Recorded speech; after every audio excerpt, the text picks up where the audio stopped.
Hi all, this is Dr. Gopal Reddy and our today's topic is organometallic compounds. What is means of anorganic metallic compounds?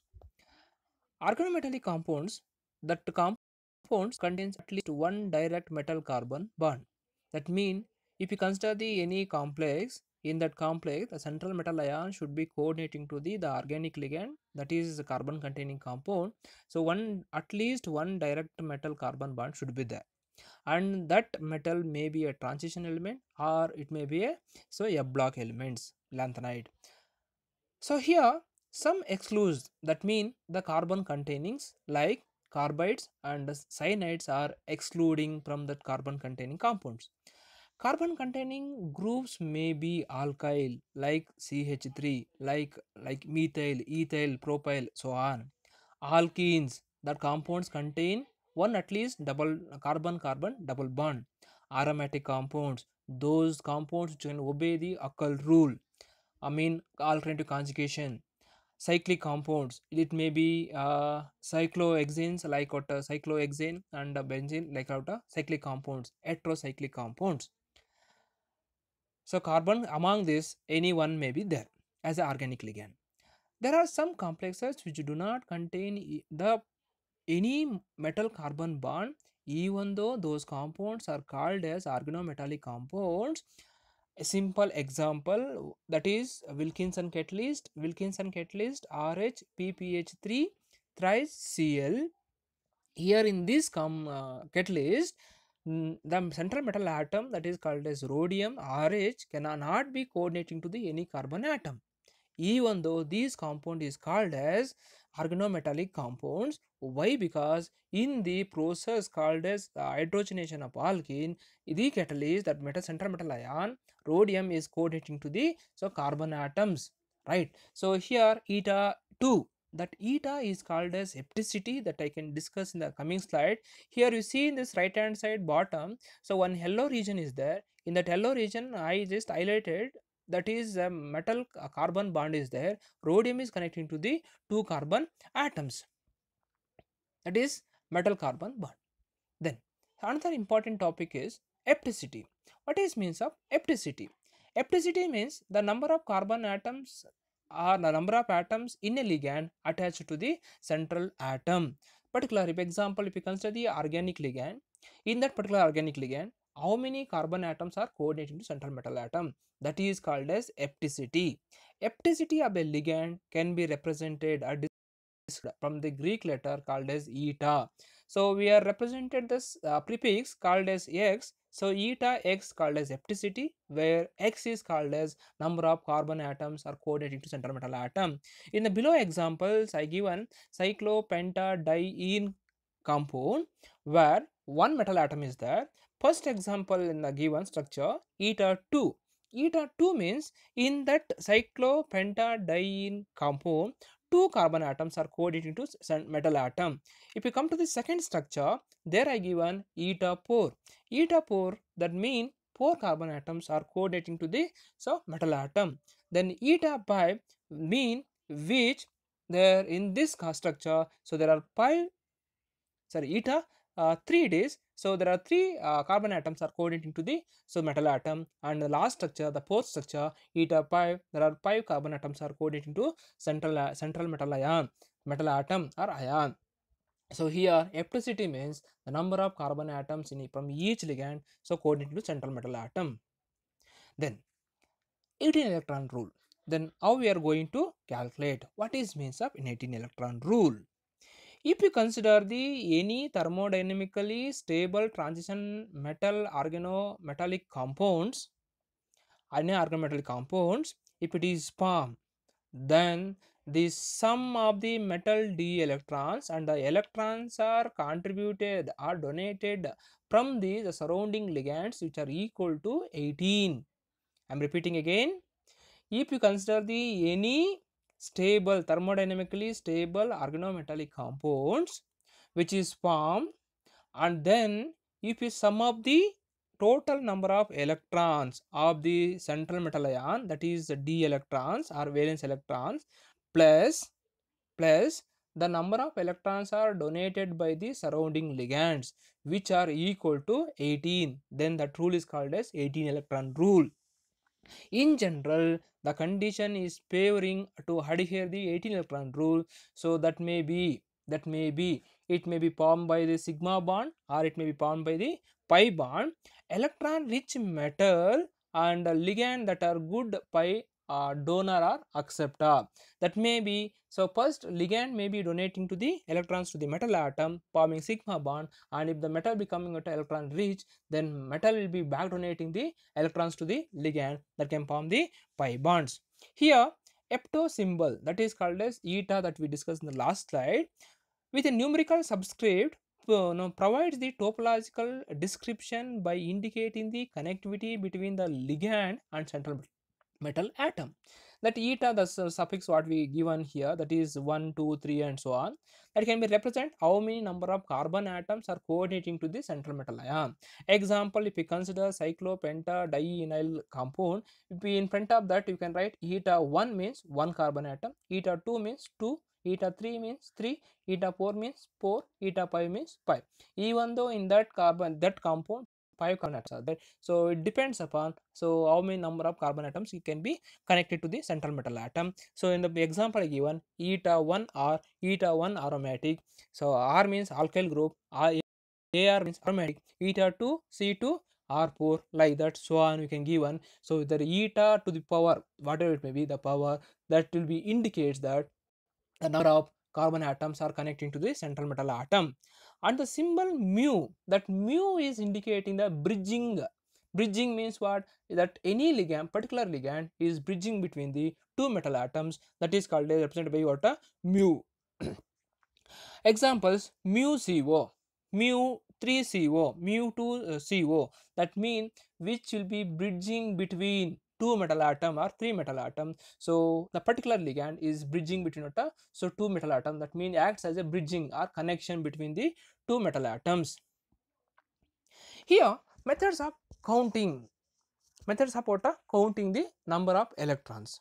There are two methods are there to calculate the electrons, that is what we call as 18 electron or maybe 16 electron rule or even less, that we discuss in the further slides. There are three different possibilities are there. It may be come to the 18, total number of electrons may be equal to 18, total number of electrons may be equal to 18, or it may be a 16, or even it may be a different, right? So what are the possibilities that we can discuss later. There are two methods are there. One first method is neutral method and second method is called as oxidation state method. So first I'll see some ligands, how that will be contribute the electrons in the neutral atom and how they will be contributing the electrons in the their oxidation state. Example, if you consider the one metal organometallic compound, their central metal ion will be acts as cation or it may be a neutral, and the surrounding ligands that acts as so anions. Cation means always will be attract the electron and anions will be always donating the electrons. That ligands so will be maybe a neutral, maybe a anionic. Let us see. So there are two possibilities are there. One is neutral atom method and second method is called as oxidation state method. Simple example, first if you consider the ligand called as carbonyl, that carbonyl group CO will be always having what one lone pair of electrons. If it is come to the neutral atom method, it will be contribute 2 electrons. Even if it is in the oxidation state method, there also the ligand will contributing 2 electrons only. If I'll go with the hydrogen. Hydrogen, in that hydrogen, if it is neutral, that means M0 and H also 0. There M also acts as a 0 and H will be also a 0. So but hydrogen will be having 1 electron, it will be contributing 1 electron, right? So are you understanding? And if it is come to the oxidation state method, oxidation state method means the metal atom will be undergoing for its charge, then metal atom will be exhibiting +1 means hydrogen will be always exhibit as a anionic charge, that will be as H minus. Then so the contribution of electrons are 2. I am repeating again, each and every ligand will be donating some electrons. That depends upon either it's a neutral state and or a oxidation state. That is also depends on the central metal atom. And if it is come to the other side, halogens in a neutral state it will be contributing 1 electron, and in the oxidation state it contributing 2 electrons, and some examples are given. Just please go through that. So if you have any doubt, just let me know. And here some examples some organometal compounds I consider. First example you consider, that is a ruthenium complex. The ruthenium is central metal ion which will be having, by we calculated what both neutral atom method and oxidation state method. In the neutral atom method, ruthenium will be having 8 valence electrons, and there are allyl group is there where hepticity is 3. In that allyl compound, I mean that all 3 carbon atoms are coordinating to central metal atom called as ruthenium. So eta 3, that means 3 carbon atoms are coordinating with the central metal atom. So there I given what 3, and 2 pph3, that is what tertiary penyl phosphine, that is each is contributing 2 electrons. So hence I given 2 into 2 gives 4, and CO, it is a neutral ligand, so that will given as what, so 2, and there will be a positive charge is there. So hence I given what -1 electron, because positive charge means what, should we lose 1 electron, so -1, and then will be sum of the electrons will become equal to 18. This I will tell what is the reason for that 16 electrons, total electrons will become 16. Then what is the reason for that the 16 electrons? So there will be this ruthenium complex will forming what square planar. In the square planar, even though there is a possibility of coming up one more electron, due to the ligands are present on the ruthenium, 4 ligands are present, that is one is carbonyl and 2 pph3 and 1 allyl compound. Due to its bulky nature, there is no possibility of attacking a fifth ligand, hence it will be stable with the formation of a total 16 electrons. If it is come to the oxidation state method, in the oxidation state method, ruthenium will goes to the +2 oxidation state. So then the valence electrons will become to 6, and so allyl group is contributing minus charge will gain here. So due to its anionic charge, so that will become so 4 electrons, and pph3 will be remains neutral ligand, it will be contributing 4 electrons itself, and carbonyl group again it's a neutral ligand, so there is no charge, so again it will give 2 electrons, then it will be no overall charge, hence it will become a neutral complex. So that, so no, not required of addition or my subtraction of electron. Then you sum up that 6 plus 4 plus 4 plus 2, it becoming what 16 electrons. 16 electron. Similarly I given, so pentadienyl compound, iron not pentadienyl, cyclopentadienyl compound, that also it gives 18 and 18 electrons. Neutral atom method, metal is taken as 0 oxidation state for counting purpose.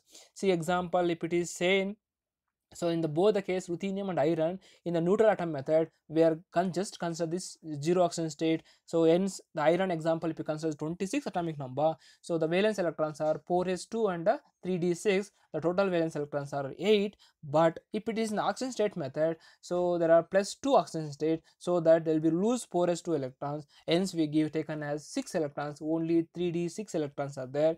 So hence, so in the neutral atom method, we will only consider the 0 oxidation state, and the oxidation state method we will be arriving what their particular oxidation state. So here one suggestion is there. So until unless you understand the crystal clear understanding, so you please consider any one method to calculate the 18 number of electrons, right? And here some examples are given. All are out of neutral atom counting method only. Here just here I given this slide for your reference, just please go through it. Here see some examples are given and how many electrons they are contributing or donating to the central metal ion. That's it. This slide, entire slide is all about that how many number of electrons are contributing by each ligand. Just you please go through. So this slide I am giving only for your reference. Then how to determine the total number of metal bonds. Example, you will be knowing this formula,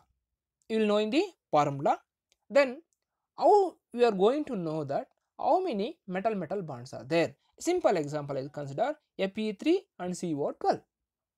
We can write linear, that is Fe bond, a p bond, a p. So we don't know whether they form a cyclic compound, or we don't know what is the structure. So let us see how many number of metal bonds are there, right? So then for that, we have simple example. First we should be calculating total valence electron. Total valence electrons, how we will be calculate means, there are 3 iron atoms are there. Each iron, that is 26 atomic number, will be having valence electrons are 8, that is 4s2 and 3d6. Total 8 valence electrons are there. So 8 valence electrons, 3 into 8, that will become to 24, and there are 12 carbonyl compounds are there. So each carbonyl contributing 2 electrons. 2 into 12 is 24. 24 plus 24, that becoming what? 40. So 8 total valence electrons are equal to 48, and 48 total valence electrons are there. Then 18 into 3, each metal atom if you consider the 18, then it will be into 3 means number of metal centers is 3. So 18 into 3 is, so become 54 minus a, that is the total valence electrons, it is 48. So that 54 minus 48 is equal to 6. Then total metal bonds, that is 6 divided by 3, that means each metal bond requires 2 electrons, hence we are given 6 by 2, that is equal to 3. Then bonds per metal, 48 divided by 3, that is equal to 16. So that the basic geometry we given at a trigonal planar geometry. Similarly, you can calculate for other examples also. Then there are some exemptions of the 18 electron rule. Why we should be exempt from 18 electron rule? So same slide I am discussing with so 16 electron rule. So both are same. The exemption or what we call as 16 electron rule. Some organometallic compounds follow 16 electron rule rather than 18 electron rule. So we are calculating 18 electron rule, then only the complex is stable. No, assumption is wrong. So there are possibilities are there. 16 electron rule also may be possible, because one of the 9th orbital is very high in energy, that is 1 4s orbital and 3p and 5d, total it is 9 are there. Among that, one will be in high energy, that 9 out of 9, so that orbital cannot be forming or involving of the formation, so that bond formation, so it remains as vacant. So then it form what a D8 transition complexes with 16 valence electrons are common for D8 transition metal atom, particularly group 9 and 10. These complexes usually form square planar geometry. And examples: ruthenium 1, iridium 1, palladium 1, platinum 1 complex. What are the complexes are forming? All these complexes generally they form square planar, and they obeys what a 16 electron rule. The combination of 8 metal d orbitals and 2 electron from each of 4 ligands gives total valence electrons are 16. That is, there are 8 d electrons, that will be 8, and 4 ligands are there. Each ligand is contributing 2 electrons. 8 plus 8 is 16. That is a 16 electron rule. And there are some exemptions are there from both 16 and 18 electron rule. Many complexes do not follow the 18 or 16 electron rule, but they are very stable. Complexes are common for transition metals which are lie on the left side of the periodic table. To attain 18 electron, they may require more ligand or dimerization, which cannot be theoretically impossible. So then, so this 18 and 16 electron rule are violated, and these are some examples I given. So there they can having 8 electrons or 10 electrons or 12 electrons or 14 electrons and etc. So which are non 18 and 16, even though that complex are very stable. And thank you very much for your kind attention.